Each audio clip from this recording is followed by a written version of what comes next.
Well, if you've ever heard your child say, "Daddy is my favorite," that happens to me all the time, or "I wish I had a different mom," you know, it likely broke your heart, and figuring out how to respond is tough. So to help, we brought in Dr. Elizabeth Meade from Swedish Medical Center. Thank you for joining us again this morning. Thanks Good for to see having you. me. So first off, you know, is it common for kids to have, I guess in their mind, a favorite parent? It's really common. It doesn't usually last super long, which Right. is good for parents to keep in mind, but it's very common for this to happen at some point. So is it a phase? It usually is a phase, and it depends on sort of the age of the child. So in younger kids, like toddler age kids, often this is just a way that they can kind of assert independence, make choices, just like one day they like bananas and the next day they hate them, and it's really hard to keep up. Yeah. It can be the same with parents. So Yeah. they may say one day daddy's my favorite, the next day I only want mommy. Yeah. In older kids, it can often be due to similarities. So they may just have a parent that they have more in common with, they have a more similar personality, they have common interests.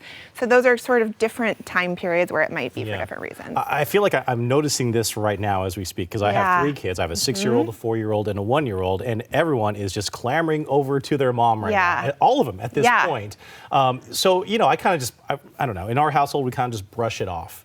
But how should we typically respond to statements like that? I think brushing it off is fine. I mean, I think kids are not saying this to hurt anyone's feelings. It doesn't mean they love one parent more than the other.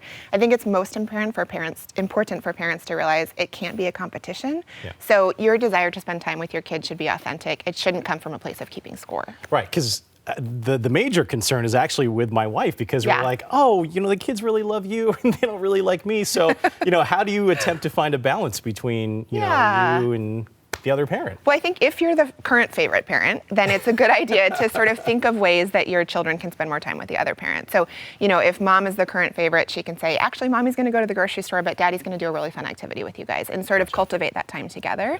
I think if you're the parent who's not the current favorite, it can be a nice little time to have some more me time. I mean, this is not going to last forever, so you might want to look at the positive of that. Right. But also, it's a great idea to think about what are new and fun ways that I can interact with my kids. So if there's a museum we've never gone to and he wants to, let's do that together and kind of come up with ways where you can really spend that time together. And the vice versa. If you are the favorite parent, I mean, you probably shouldn't, like, you know, gloat about Don't rub this. it in. Don't rub it in, right? But so how tables will turn at some point. Exactly. I'm going to find that out in my teenage years, or in their teenage years. I'll find out for sure. But if you are the favorite parent, so-called in the household, so how should you handle it? Yeah, again, I think don't make it a big deal. Spend as much time with your kids as you want to, but also, again, cultivate that time for the other parent to really have activity time with them, or to put them to bed one night, or split the difference and say, I'm going to do one child this night, you're going to do the other child. I think the most important thing is for parents to never, ever try to win your child's affection or buy your child's affection. This is the moment when you start doing that. That is the moment when you stop being an effective parent